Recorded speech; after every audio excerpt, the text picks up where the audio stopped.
how many of you have had the opportunity to hear Rachel Simmons, either on TV or in person, coming out of her graduate work, The Hidden Culture of Aggression in Girls. She published this book. It's one of the very few books I recommend because who has time to read a lot of books, and they're expensive, but Odd Girl Out. If you have a daughter, a granddaughter, or if you're a teacher, administrator, coach, that girls are involved, I'd encourage you to take a look at this book and actually just read one half of a page, when you open it up, and see if you don't think that it might not be worth you making the investment in this book.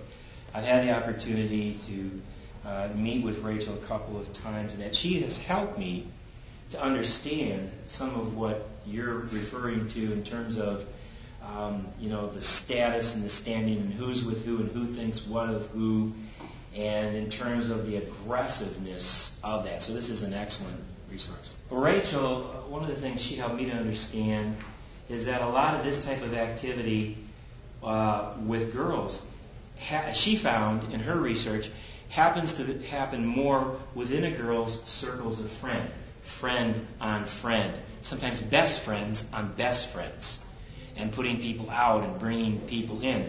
Whereas boys, a little more so, tend to, towards aggression towards acquaintances or even, strangers, those that they don't know that much.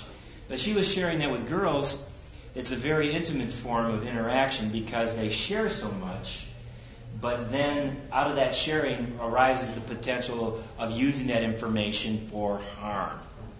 And the thing I wanted to add on to that, and I encourage you at least to look at her book, is I've been following a situation in the last 3 or 4 years in Asia and in parts of Europe where kids have been using technology to bully and harass. Modern forms of technology to do something very old, which is to bully and harass their targets and their victims.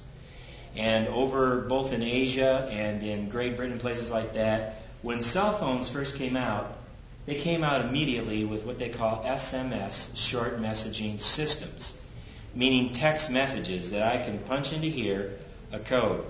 You've got your thing on, vibrate, and I say, Tim over there has got his finger up his nose. Beep. And I send it to you back and forth, and we have some laughs and things like that.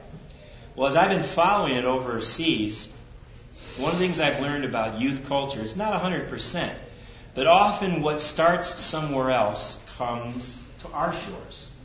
Be it a type of music, the clothes that you wear, what's considered to be cool or not, generally comes over here to New York, Los Angeles, and then makes its way into the heartland of the country. So that's why I follow some of those types of events in terms of schools and violence and just youth in general. They have a huge problem now with what I call cyberbullying, the use of the internet, the use of instant messaging, the use of the cell phones, and now also over there, which is coming to you this Christmas, and maybe under the tree to some of your young people, camera phones. That's going to be a huge issue to deal with, and it has to do with this sharing of information and jockeying for position and trying to secure your position. So now it's not just that something might happen that would diminish your social status or standing and a few people are around observing it. That's horrific enough. Now I may have had a friend take a picture of the occasion, send it to a list of other people that I have that it's going to come up on their thing, and also shortly behind picture phones are coming video phones, where you can actually take about a 15 to 30 second video, and you can actually add audio to it. But not only that, I might send it to my friends. Right from here, I'll put it up on a web page I've set up. We'll let the whole world get a good look at your situation there. And then through using that, your standing in the situation may be greatly diminished in the school. Yeah. Are you familiar with Star Wars Kid? Yeah, I was going to mention that. A boy, I think a 15-year-old boy, 14 or 15-year-old boy in Quebec, videotaped himself actually at school, and he's overweight for his age, and a big Star Wars fan, and he had, I think, a pole that was a light bulb changer. And so he videotaped himself going through lightsaber battle with an imaginary foe of the rebellion, of the bad people. And his friends got a hold of the video. They digitized it and they put it up on the web as like a joke. That thing now has been cloned about 600 times. And by cloned, I mean you go on there and it has Star Wars versus Bruce Lee, Star Wars kid versus George Bush, and they put other pictures on there, and this kid's like battling with them, and then they put other kinds of music, and they make comments and things like that. One where I saw where they have the Star Wars kids and South Park, and it has the kids from South Park watching the Star Wars kid video and making all kinds of crude and crass comments. This kid now, I just found this out just recently. For 2003, he is the most downloaded male image on the internet, and that's like worldwide. Over 15 million times has his image been downloaded. Now his counterpart is Pamela Anderson. How profoundly this person's life is going to be changed.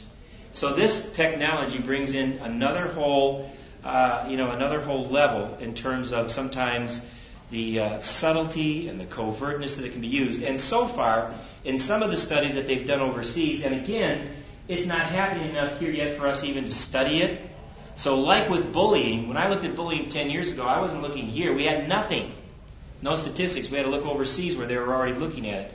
But they've had 3, 4, 5 years of this now, cyberbullying, so now they have enough to study and look at it. One of the things they're finding out is that the numbers are running higher for girls, especially around the middle school age and into early high school, than for boys as far as using this type of technology. Now the technology is neither good or bad, evil, and that.